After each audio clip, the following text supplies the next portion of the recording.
Gold trusted gold buyers తాకట్టులో ఉన్న బంగారాన్ని విడిపించి ఈ రోజు ఉన్న మార్కెట్ ధరకే కొనబడును. మరిన్ని వివరాలకు సంప్రదించండి 7710772020। भारत माँ को आज जरूरत लाखों हजारों नौजवान आए हो जब इस धरती के माँ के चरणों में कर दो बलिदान వందే మాతరం వందే మాతరం। ఇప్పుడు భారతదేశం పాకిస్తాన్ యుద్ధ మేఘాలు కమ్ముకుంటున్నటువంటి తరుణంలో ప్రతి ఒక్క భారతీయుడి ఆలోచనలు నేను వెళ్ళి యుద్ధం చేస్తామన్నటువంటి ఆలోచన, అంటే ఒళ్ళు గగురు పొడిచేటువంటి విధమైనటువంటి వాతావరణం నెలకొంది।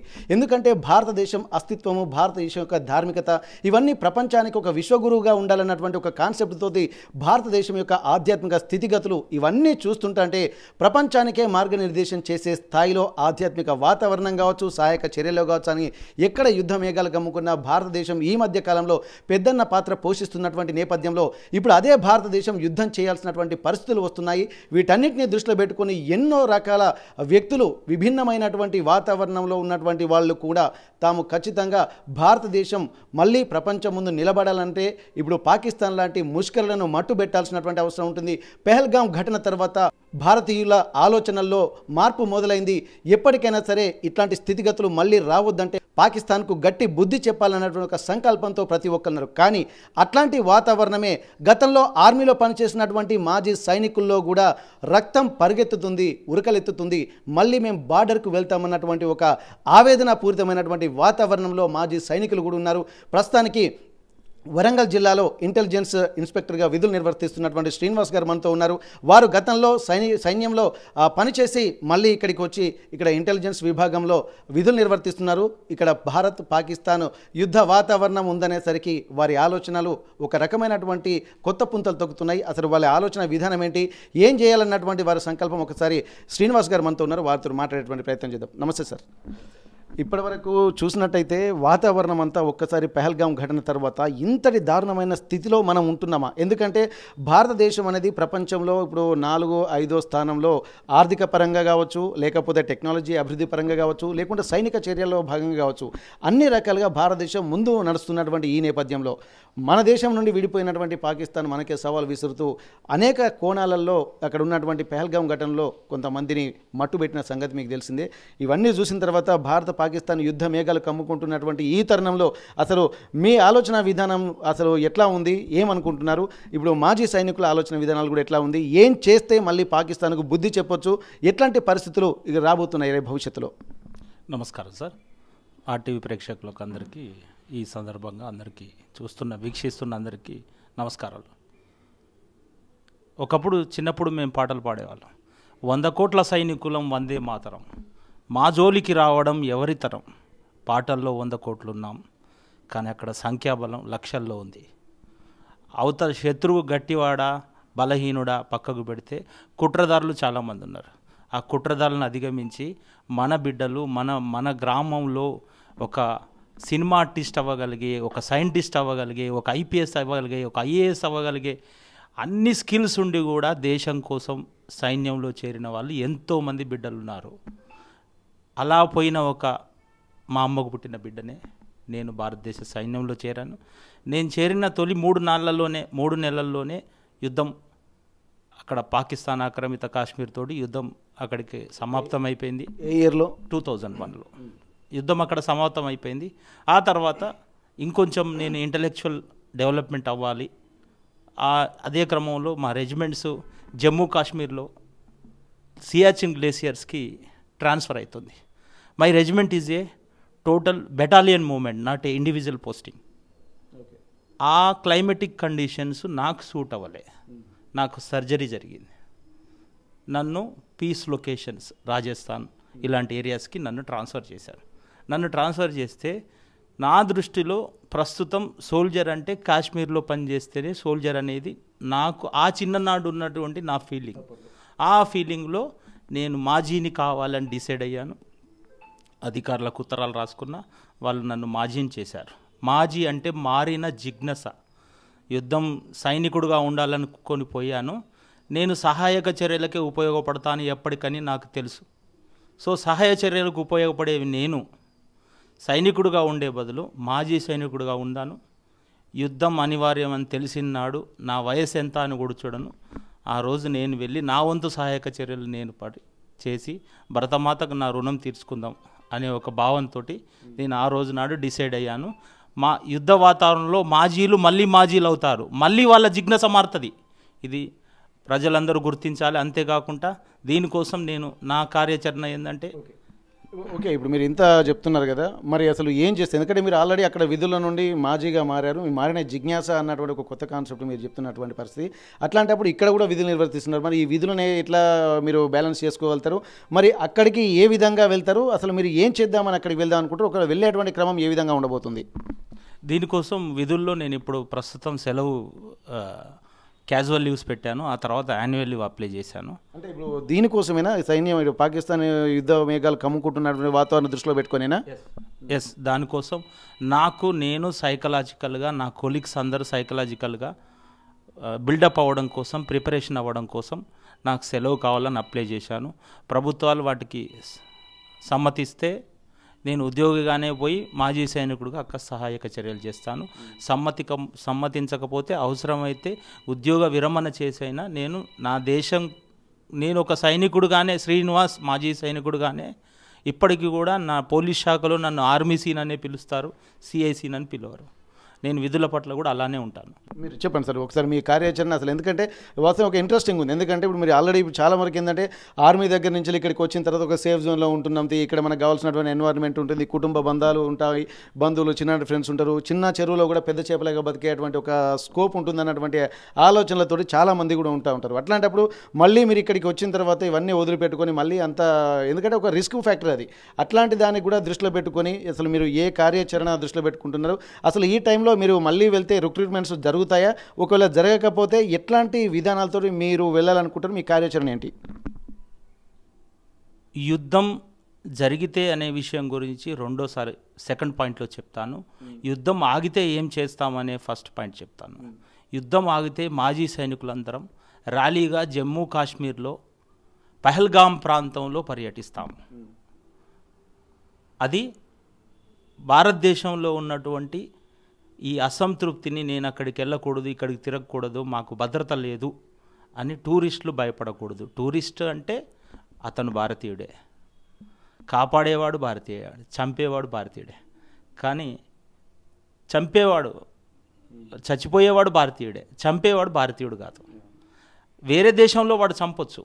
ఇక్కడ ఏంటంటే ముస్లిముల్లో యూనిటీ పెంచాలి, హిందువుల్లో యూనిటీ పెంచాలని తీవ్రవాదుల పన్నిన ఇది పన్నాగం. ఆ పన్నాగంలో మనం కొట్టుక చావకూడదు.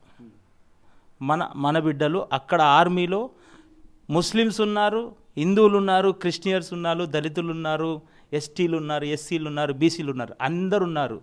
ఈ దేశ సైన్యం కోసం అన్ని కులాలు, అన్ని మతాలు పనిచేస్తున్నాయి.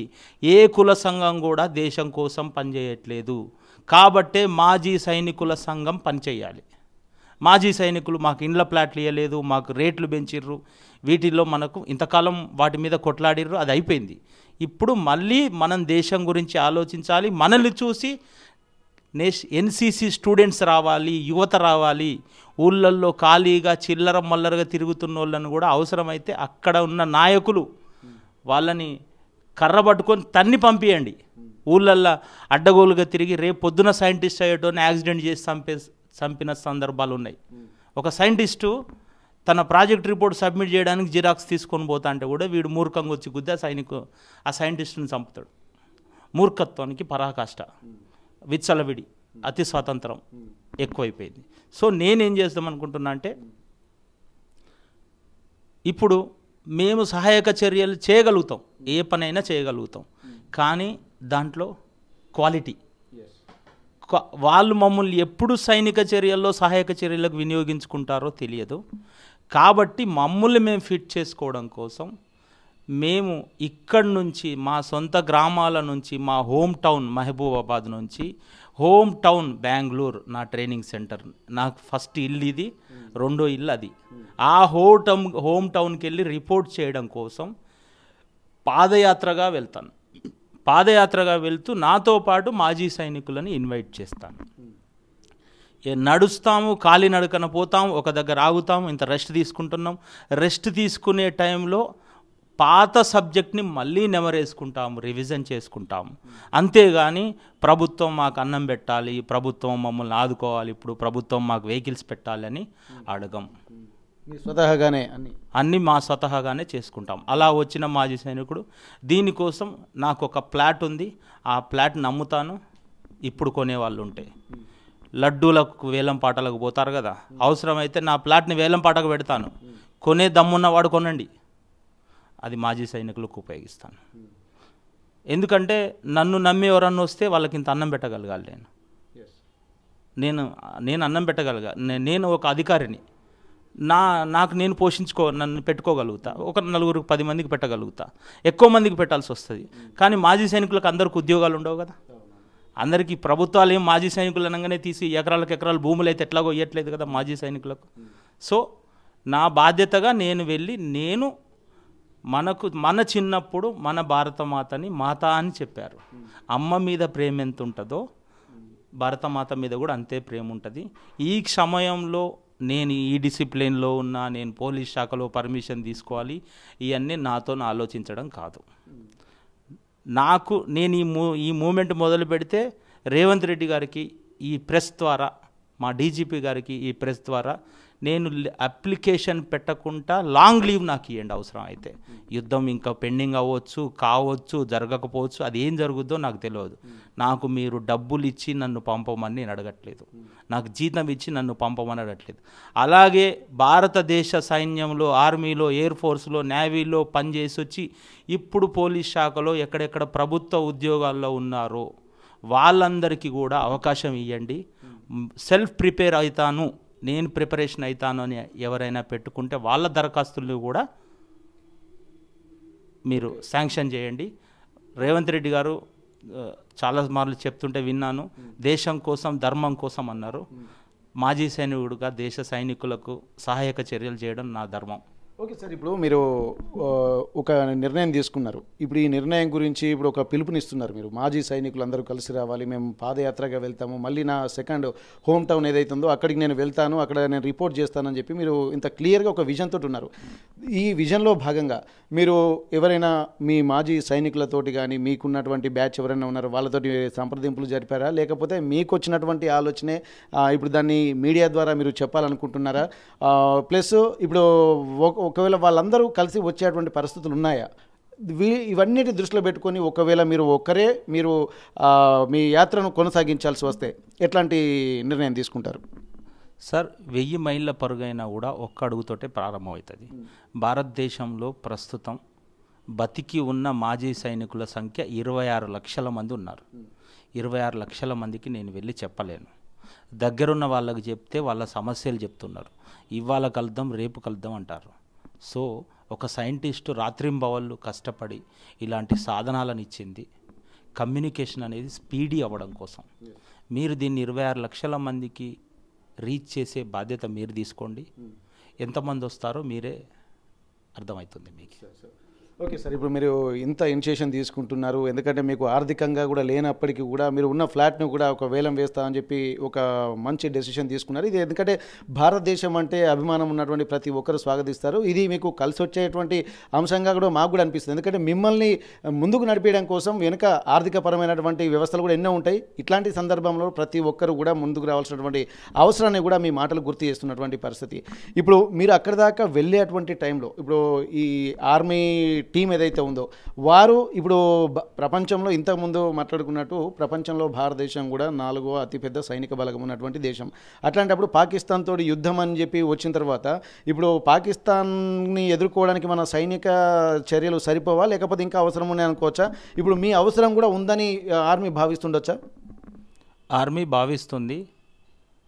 నేను ఎందుకు భావించానంటే మీ ఆర్టీవీ ఛానల్లోనే నేను విన్నాను, పాకిస్తాన్లో చాలామంది అధికారులు, సైనికులు ఉద్యోగాలు రాజీనామా చేసి వెళ్ళిపోయారు. కానీ భారతదేశంలో మాజీ సైనికులు ప్రభుత్వ ఉద్యోగాలు రాజీనామా చేసి సైన్యంలో చేరుతారు అనే దేశభక్తిని నేను చూంచాలి. దేశభక్తి పరులకు వెళ్ళి బూట్ పాలిష్ చేసిన మన జన్మ ధన్యమవుతుంది. అంతే. భరతమాత బిడ్డలం, అందరం ఒకే తల్లి బిడ్డలం. అందుకే నేను ఈ పత్రికాముఖంగా చెప్తున్నా, నా కోపం పాకిస్తాన్ ప్రజల మీద కాదు, పాకిస్తాన్ నాయకులు, పాకిస్తాన్ ఉగ్ర నాయకులు, అదేవిధంగా ఇక్కడున్న ప్రజలు కూడా ఉగ్రంగా మాట్లాడే ఉగ్ర నాయకుల మీద మీరు విజృంభించండి. కానీ ఇక్కడ వైఫల్యమైంది, అక్కడ వైఫల్యమైంది, ఇవన్నీ మనకు అనవసరం. ఓకే సార్, మీరు చెప్తున్నారు దాన్ని బట్టి చూస్తుంటే ఇంటి దొంగను ఈశ్వరుడు కూడా బట్టలేడని చెప్పి అంటారు. మన దేశంలో కూడా అంతర్గత శత్రువులు కూడా చాలా మంది ఉన్నటువంటి నేపథ్యంలో అంటే దేశభక్తులు ఎవరు, దేశ ద్రోహులు ఎవరు అనేది కూడా ఈ సందర్భంలో మీరు గమనించగలుగుతారు. ఎందుకంటే ఖాళీగా ఉన్నటువంటి వ్యవస్థలు చాలా ఉన్నాయి. ఇప్పుడు దేశం గురించి ఒకరు మాట్లాడితే దాన్ని తిప్పి మళ్ళీ మనకే ప్రశ్నించే సందర్భాలు కూడా చాలామంది చేస్తూ ఉంటారు. అట్లాంటప్పుడు మీరు ఎట్లా ఈ దేశభక్తుల్ని దేశ ద్రోహుల్ని విడదీయగలుగుతాం? ఇంటి దొంగలు ఎలా పట్టుకోవచ్చు? ఈ సమయంలో కులం మాట్లాడేవాడు దేశద్రోహి, మతం మాట్లాడేవాడు దేశద్రోహి, హోదా మాట్లాడేవాడు దేశద్రోహి, సరదాగా ఎంజాయ్ చేసేవాడు ప్రస్తుతం బార్డర్లో ఏం జరుగుతుందో సైంటిఫికల్గా డెవలప్ అయిన మీ ఛానళ్ళ ద్వారా తెలుసుకోకుండా టైం పాస్ చేస్తూ, ఫంక్షన్లకు పోతూ, ధర్నాలు చేస్తూ, రాస్తారోకోలు చేస్తూ, పార్టీ మీటింగులు పెట్టుకుంటూ, దాన్ని ఖండిస్తూ, దీన్ని ఖండిస్తూ ఉన్న ప్రతి వాడు దేశద్రోహే. ఖబర్దార్ దేశద్రోహులారా, మన కోసం మన బిడ్డలు అక్కడ ప్రాణాలకు పణంగా పెడితే మీరు ఇళ్లల్లో కూర్చొని మొత్తం లేపి పడేద్దాం పాకిస్తాన్ని, 4 అణుబాంబులు వేస్తేస్తుంది, ఇటు చైనా ఉపన్యాసాలు చెప్పడానికి చాలామంది ఉంటారు. ఈ సమయంలో మీరు దీక్ష తీసుకోండి ప్రజలారా, మీరు దీక్ష తీసుకొని మేము ఇప్పుడు ఏం పట్టించుకోము, దేశం గురించి ఆలోచిస్తాం. మా పాత్ర, మేము తొందరపడి మాట్లాడడం వల్ల యుద్ధం జరిగేది ఆగకూడదు, ఆగేది జరగకూడదు. అక్కడ దానికోసం they are special experts are there, they will think about them. అంతే సార్. ఇప్పుడు ఈ వేదికగా, ఆర్టీవీ వేదికగా ఇంకా మీరు ఏమైనా చెప్పదలుచుకున్నారా? ఆర్టీవీ వేదికగా నేను చెప్పదలుచుకుంది ఒకటే, సహాయక చర్యలు చేద్దానికి వస్తున్న మాజీ సైనికులు నాతో ఎవరు జాయిన్ అవుతారో జాయిన్ అవ్వండి. దాని యొక్క కారణం ఏంటంటే దానికి కారణం ఏంటంటే మీకు తెలుసు మాజీ సైనికులారా, మనది వింగ్స్ సపరేట్. ఏ వింగ్కి ఆ వింగ్గా అందరూ నా దగ్గరికి రావాలని చెప్పను. మీరు మీ జిల్లా స్థాయిలో, మీ రాష్ట్ర స్థాయిలో మీరు కూడా కొనసాగించవచ్చు. బట్ నేను నా రుణం నేను తీర్చుకుంటానికి ఒక మాజీ సైనికుడిగానే చేస్తున్నాను. కానీ నేను నాకన్నా 100 రెట్ల బలం ఉన్న మా సైనికులు సైన్యంలో ఉన్నారు. కానీ బుల్లెట్ ఏది తగిలినా, ఎంత బలమైనా అందరికి ఒకే విధంగా రియాక్షన్ ఉంటుంది. బుల్లెట్ హార్ట్కి తగిలినా బలవంతుడైనా పోతాడు, బలహీనుడైనా పోతాడు. సో ఇప్పుడు యుద్ధం అనేది టెక్నాలజికల్గా జరుగుతుంది, direct hand to hand war కాదు, టెక్నాలజీతో జరుగుతుంది. టెక్నాలజీతో క్యాజువాలిటీస్ ఎక్కువ అవుతాయి. అది ఒక టెక్నికల్ ఆపరేటర్ మిస్టేక్ వల్ల, ఒక టెక్నికల్ ఆపరేటర్ సక్సెస్ వల్ల. పాకిస్తాన్ టెక్నికల్ ఆపరేటర్ సక్సెస్ అయితే ఇండియాలో డ్యామేజ్ ఎక్కువ అయితే, ఇండియాలో ఆపరేటర్ సక్సెస్ అయితే అక్కడ డ్యామేజ్ అయితే, ఆయన సక్సెస్ అవుతాడా ఈయన సక్సెస్ అవుతాడా అంటే నా దేశం మీద నాకు భక్తి ఉంది కాబట్టి ఎస్ ఇండియా వాళ్ళే కరెక్ట్ పేలుస్తారు, వాళ్ళు పేలోలేరని నేను చెప్తే అది అబద్ధం. అందుకే ఏం జరుగుతుందని సొంత నాలెడ్జ్లు వాడకండి దయచేసి. మీకు ఊళ్ళల్లో సర్పంచ్లు అవ్వాలని, ఊళ్ళల్లో లీడర్లు అవ్వాలని ఉంటే యుద్ధం అయిపోయాక ఎన్ని మాటలైనా మాట్లాడండి. ఇప్పుడు నేను బాగా అవుతా, ఉగ్రవాదుల బొమ్మలు గాలి చేసి నేను పెద్ద ఇదైపోతానంటే కాదు. నేను ఒకటే సూచన ఇస్తున్నా, ప్రజలకు విజ్ఞప్తి చేస్తున్నా, మాజీ సైనికులు మీ గ్రామాల్లో ఎవరున్నారో వాళ్ళకి వెళ్ళి వినతి పత్రాలు ఇవ్వండి. సైన్యంలో సహాయక చర్యలకు మీరు ఇప్పటి నుంచే సిద్ధంగా ఉండండి. మీకు ఏమైనా జరిగితే మీ కుటుంబాల కోసం మేము ఉన్నాము అని సైనికులకు, మాజీ సైనికులకు, ప్రస్తుతం సర్వింగ్ సోల్జర్స్కి, ఎక్స్ సర్వీస్ సోల్జర్స్కి. సర్వింగ్ సోల్జర్స్ ఎలాగో లీవ్స్ క్యాన్సిల్ చేసుకొని అక్కడే ఉన్నారు, ఎక్స్ సర్వీస్ సోల్జర్ ఇల్లుని క్యాన్సిల్ చేసుకొని సైన్యం వైపు ఆలోచించాలంటే మీరు వాళ్ళ పట్ల చూపించేటువంటి ప్రేమ అభిమానాలు వాళ్ళని కార్యోన్ముఖులు చేస్తుంది.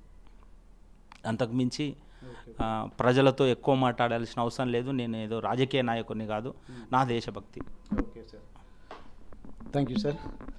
ఇప్పుడు సార్ చెప్తుంటే అర్థమవుతుంది ఏంటంటే, దేశం ఏమి ఇచ్చిందని దూషించుట దోషం, దేశానికి ఏమిస్తే తీరును రుణశేషం, బతుకిచ్చిందెవరు మెతుకిచ్చిందెవరు, ఆకాంక్షల తీరం సాధించింది ఎవరు అన్న కాన్సెప్ట్ అయితే కనిపిస్తుంది. ఇక్కడ ప్రతి ఒక్కరూ ఇక్కడ దేశం పాకిస్తాన్కు భారతదేశానికి యుద్ధ మేఘాలు కమ్ముకుంటున్నటువంటి తరుణంలో ఇక్కడ మాటలతోటి కాదు, ఇక్కడ ఉగ్రవాదుల బొమ్మల్ని కాల్చేయడం దేశభక్తి అనిపించుకుంటుంది, కానీ దానివల్ల ఫలితాలు ఇంకా రావాల్సినటువంటి అవసరం ఉంటుంది. కానీ ఊళ్ళలో ఉన్నటువంటి వాళ్ళు, యువకులు, మాజీ సైనికులు, అలాగే అన్ని వర్గాల వాళ్ళు, ఇక్కడ రాజకీయ నాయకులు సైతం, యువకులు సైతం ఇప్పుడు పొలిటికల్ సభలు సమావేశాలు అనేది కాకుండా దేశం ఏ పరిస్థితిలో ఉందన్నటువంటి విషయాల్ని చూసి ఖచ్చితంగా అక్కడికి వెళ్ళి తీరాలన్నటువంటి ఒక సంకల్పం తీసుకోవాలని చెప్పి అంటున్నారు. దాంతోపాటు ఇక్కడ మాజీ సైనికుల కుటుంబాలకు, అలాగే సైనిక చర్యలకు ఆల్రెడీ సైన్యంలో ఉన్నటువంటి కుటుంబాలకు, ఆ గ్రామంలో ఉన్నటువంటి పెద్దలు వెళ్ళి రిక్వెస్ట్ చేయండి, వాళ్ళకు ఒక భరోసాని ఇవ్వండి, వాళ్ళకి ఏం జరిగినా వాళ్ళ కుటుంబాలకు మేము ఉంటామన్నటువంటి, అండగా ఉంటామన్నట్టు ఒక ధీమా వీళ్ళు ఇవ్వండి అని చెప్పి కూడా చెప్తున్నటువంటి పరిస్థితి. ఇంకొక విషయాన్ని కూడా ఇక్కడ మనం పర్టికులర్గా గమనించాల్సింది, పాకిస్తాన్లో యుద్ధ మేఘాలు కమ్ముకుంటున్న తరుణంలో అక్కడ ఉన్నటువంటి వాళ్ళు తోక ముడిచి రాజీనామాలు చేస్తున్నటువంటి సమయంలో ఇక్కడున్నటువంటి సైనికులు, మాజీ సైనికులు మాత్రం అక్కడ వెళ్ళడానికి కూడా ఇక్కడ ఉన్నటువంటి ఉద్యోగాలకు రాజీనామా చేసి వాళ్ళు వెళ్తున్నటువంటి పరిస్థితి. ఇక అందులో భాగంగానే ఇన్స్పెక్టర్ శ్రీనివాస్ గారు కూడా తాను ఉన్నటువంటి భూమిని అమ్మైనా సరే నా వెంట వచ్చేటువంటి వాళ్ళను పోషించుకుంటా, మేము ప్రభుత్వానికి అలాగే కేంద్ర ప్రభుత్వానికి సైన్యానికి భారం కాము, వారి బూట్లు తుడిచినా సరే మేము అనుకున్న లక్ష్యాన్ని సాధించగలుగుతాం, వాళ్ళకు ఏ సేవ చేసుకుంటూ వెళ్ళినా సరే తమ జన్మ ధన్యమవుతుందని చెప్పి గతంలో సైనికులుగా పనిచేసినటువంటి శ్రీనివాస్ గారు చెప్తున్నారు. ఇవన్నిటిని దృష్టిలో పెట్టుకొని ప్రతి ఒక్కరూ దేశభక్తి అనేది వాళ్ళ మనసులో రావాలి, ప్రతి ఒక్కరూ దేశం కోసం ముందడుగు వేయాలి. ఇక్కడ స్పీచ్లు ఇచ్చినంత మాత్రాన, లేకపోతే ఇక్కడ సానుభూతి తెలిసినంత మాత్రాన ఇక్కడ మనకు ఒరిగేదేం లేదు. కాబట్టి ప్రాక్టికల్గా భారతదేశ సైన్యానికి, భారతదేశం యొక్క ఉన్నత స్థితి నిలబడాలంటే మనం ఏం చేయాలో అది ప్రాక్టికల్గా చేస్తేనే దానికి ఒక సార్థకత ఉంటుంది. కాబట్టి ప్రతి ఒక్కరు కూడా ఉద్యుక్తులు అవ్వాల్సినటువంటి సమయం ఆసన్నమైందన్నటువంటి ఒక సంకేతాలు మాత్రం ఇస్తున్నారు. ఆ సంకేతాలను గమనించుకుంటూ 1000 అడుగుల ప్రయాణమైనా సరే ఒక అడుగుతోటి ప్రయాణం అవుతుంది. కాబట్టి నేను నా ఉద్యోగానికి లాంగ్ లీవ్ పెట్టి తాను మళ్ళీ సెకండ్ హోమ్గా అభివర్ణిస్తున్నటువంటి తన ఆర్మీ సెంటర్కు వెళ్ళేటువంటి ప్రయత్నం చేస్తున్నారు. ఆ ప్రయత్నంలో సఫలం కావాలని కోరుకుందాము. ఇప్పటికే ఆర్టీవీలో కూడా పాకిస్తాన్కు సంబంధించి అలాగే భారతదేశానికి సంబంధించి అనేక అంశాలపై కూడా చర్చలు వస్తున్నటువంటి నేపథ్యంలో అదే ఇన్స్పిరేషన్గా కూడా చాలామంది తీసుకుంటున్నారు. వీటన్నిటిని దృష్టిలో పెట్టుకొని మళ్ళీ అదే ఆర్టీవీ వేదికగా తన నిర్ణయాన్ని చెప్తున్నారు. ఇది ఖచ్చితంగా ఒక మంచి ముందడుగుగా ఆర్టీవీ ప్రేక్షకులు అలాగే ఆర్టీవీ యాజమాన్యం కూడా భావిస్తున్నటువంటి పరిస్థితే కనిపిస్తుంది. ఏదేమైనా శ్రీనివాస్ గారికి ఒకసారి ఆల్ ది బెస్ట్ చెప్దాం, వారి నిర్ణయాన్ని గౌరవిద్దాం, వారి దేశభక్తిని కొనియాడదాం, వారి ఆలోచనలో మరింత మంది మాజీ సైనికులు అలాగే యువకులు వెళ్ళాలని ఆశిద్దాం. ఒక్కసారి శ్రీనివాస్ గారికి కూడా ఆల్ ది బెస్ట్ చెప్దాం. All the best sir. Bharat మాతాకి జై. జై హింద్. అయితే ఇట్లాంటి పరిస్థితులు కూడా మనం వారి వెళ్ళేటువంటి మార్గం ఇట్లాగూ ఒక పూలపాన్పు కాదు, అదొక ముళ్ళదారిగానే అనుకోవచ్చు. ఎందుకంటే ఒక నిర్ణయం అక్కడికి వెళ్ళాలంటే ఎంతో వ్యయ ప్రయాసాలు కోరుతుంటుంది. ఇది డెసిషన్ మేకింగ్ తీసుకోవడమే చాలా గొప్పగా భావించాల్సినటువంటి అవసరం ఉంటుంది. కాబట్టి ప్రతి ఒక్కరము మళ్ళీ భారత సైనికులకు అలాగే భారతదేశంలో ఉన్నటువంటి దేశభక్తులకు కూడా సెల్యూట్ చేయాల్సినటువంటి అవసరం అయితే కనిపిస్తుంది. హనుమకొండ నుండి కెమెరా పర్సన్ వంశీతో వెంకటరత్నం, ఆర్టీవీ వరంగల్. మరిన్ని వీడియోస్ కోసం ఛానల్ ని సబ్స్క్రైబ్ చేయండి. లేటెస్ట్ అప్డేట్స్ కోసం వాట్సాప్ ఛానల్ ని ఫాలో అవ్వండి. ఆ లింక్ డిస్క్రిప్షన్ లో ఉంది.